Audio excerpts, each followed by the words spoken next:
Hello everyone! In today's video, we will be interviewing two people about their current partners and how their love started and what are some tips that they could give to strengthen one's relationship. Conducting the interview will be Mike Uy and Anjuel Meled. Let's now meet our guests. Okay, good evening. So, salamat sa pagpayag na may interview kita ngayon. So, I'm Mike Uy, and itong interview is for our theology class. So, ang pag-uusapan natin ngayon is tungkol sa love. So, may 5 questions lang naman tayo for this topic. Pero bago tayo magsimula, state na lang ng name, age, occupation, tapos how long you've been in a relationship. Okay, good evening. I'm Ira Basilio. I'm turning 20 this year, and I am a first-year BS Psychology student from UST College of Science. And I have been in a relationship for 5 years. So, first, I would just like to ask you for your name. I am Ishi Ibanez. Okay, so your age po, I am 19 years old. occupation, Currently a college student. then for the last question is how long have you been in a relationship? Uh, about 3 years. So, what made you pursue your current partner? Bale parang kasi nagsimula kami as classmates in junior high school, tamang happy crush lang and puppy love. Pero as our friendship developed, mas nakilala ko siya and doon din nag-start mag-grow yung love ko for him. I prayed and asked God if siya na ba yung right person for me. And until now, pinagdarasal ko pa rin po yung kami na if ayaw ni God siya for me, ipangita sa akin yun ni Lord. In our 5 years together, patuloy ko siya na pinipili at ipinaglalaban dahil nakikita ko po siya as someone na makakasama ko in the future. Someone whom I will build my dream family with in God's perfect timing. It was not easy in the start, pero eventually our love and faith in God made us fight for each other. Hindi po ako makakapagsalita ng tapos kasi marami pang plans si God for me and for him. Pero if it is God's will, I will continue to pursue and choose him every day po. Dahil siya na yung nakikita ko na makakasama ko sa future. For me, I pursue my current partner because she is very supportive of me. Not just that, it's also because that she, I, I, I think that she is, whenever she is with me, I feel comfortable and I feel motivated to do anything I want. A very, very wonderful answer, Mr. Ishi. So, for the second question, so what is considered as a long-lasting relationship for you, especially now that you and your partner are 3 years already? Uh, I think the most important thing would be acceptance. Acceptance, and I think also the sacrifice. So, can you Yes. elaborate a little about acceptance First of and all, is this acceptance would be how you would accept the flaws of your partner, of course, and you would accept who she was.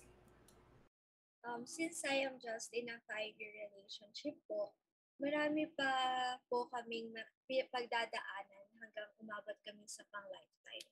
For me, naniniwala po ako na long-lasting yung relationship if it has a vision and a purpose of getting married in the future and healthy po yung relationship na to.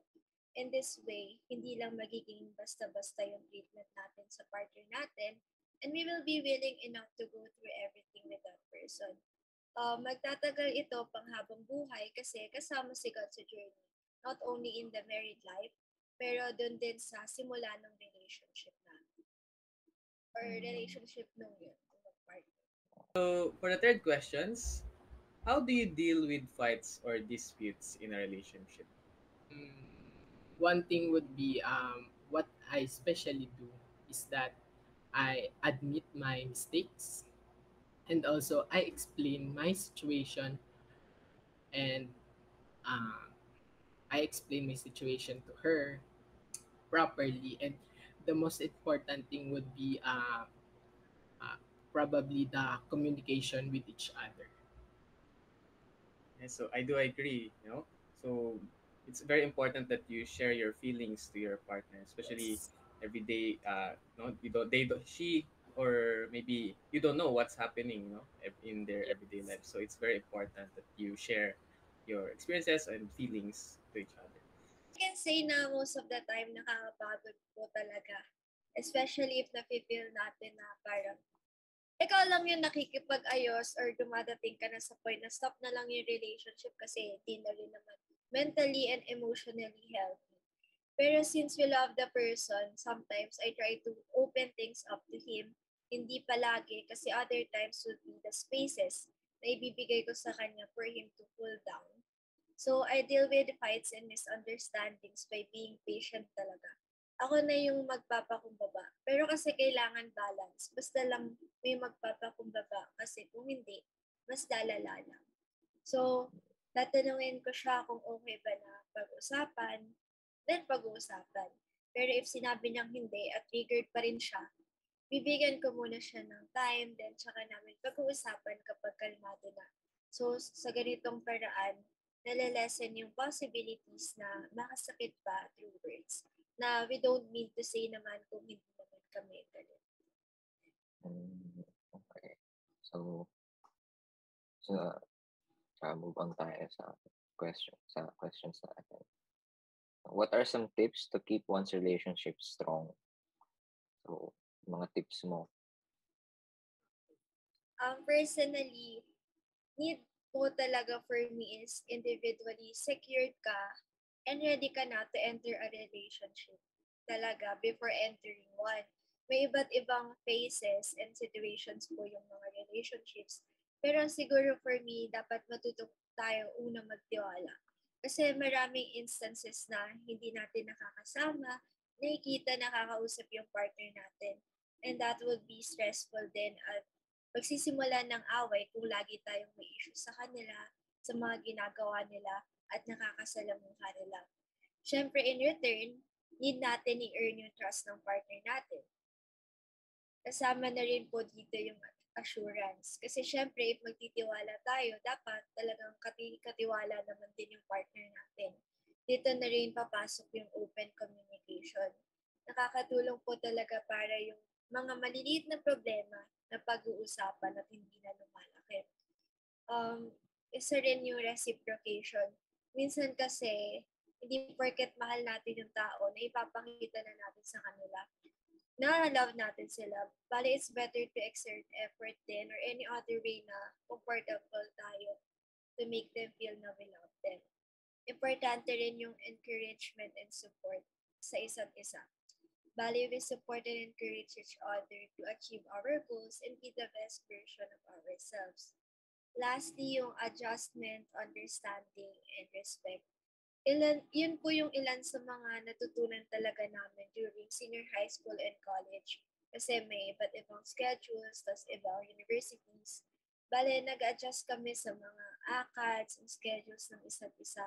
And if ever man di talaga kaya, iintindihin din natin na priority natin ang school para rin yun sa future natin. Hindi madali kapag naka, dito, hindi madali kapag parang nakilala mo na yung isa't isa, may kita tayong ayaw natin sa kanila. Kasi need din natin, intindihin sila everyday and para hindi rin tayo ma-drain, i-open up din talaga natin sa kanila yung issues. And syempre, para hindi natin ma-feel na parang yung suffocated, ganung feel. Importante yung respeto din talaga. Bale sa boundaries, sa time and space na hinihingi or kahit yung simpleng mga gusto or ayaw gawin ng partner natin. Kasama tayo, respect natin yun. And another thing po pala, we also need to be considerate of our partners. Hindi lang palaging sarili natin. We should also consider what they feel and what they want. Ayun.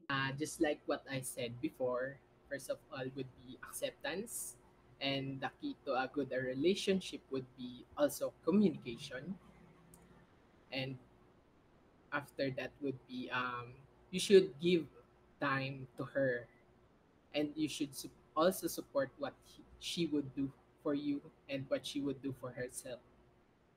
Okay. So, proceeding to our last question.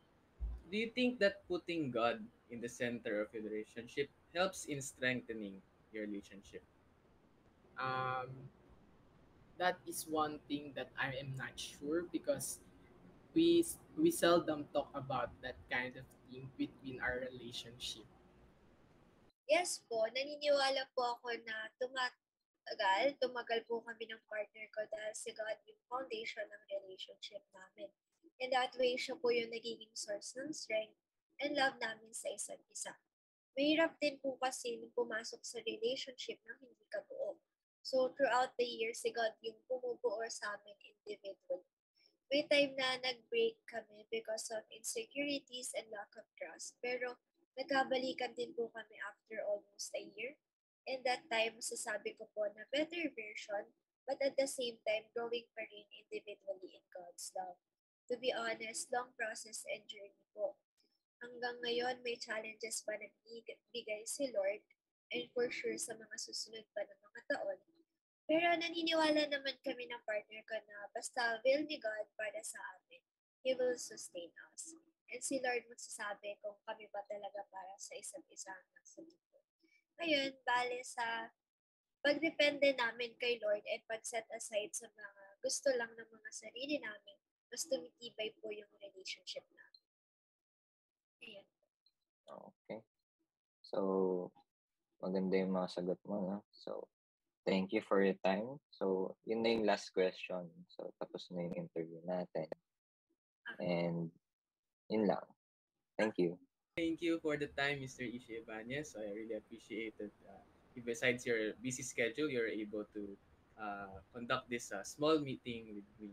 So it only just lasted for a few minutes, but I really gained so much insights about your answers. So again, thank you, Mr. Ishi Ibanez, Thank and you, thank you. have a good day po. Sige. Good day. So, to summarize both interviewees state that what makes their relationship last is, of course, knowing the intentions of the other person before even having a relationship with them, and ask God if they are truly the one who's right for you. Also, always try to communicate with them whenever you encounter arguments and disputes. And lastly, putting God in the center of the relationship helps the relationship have a source of strength and love and would help guide you in your relationship.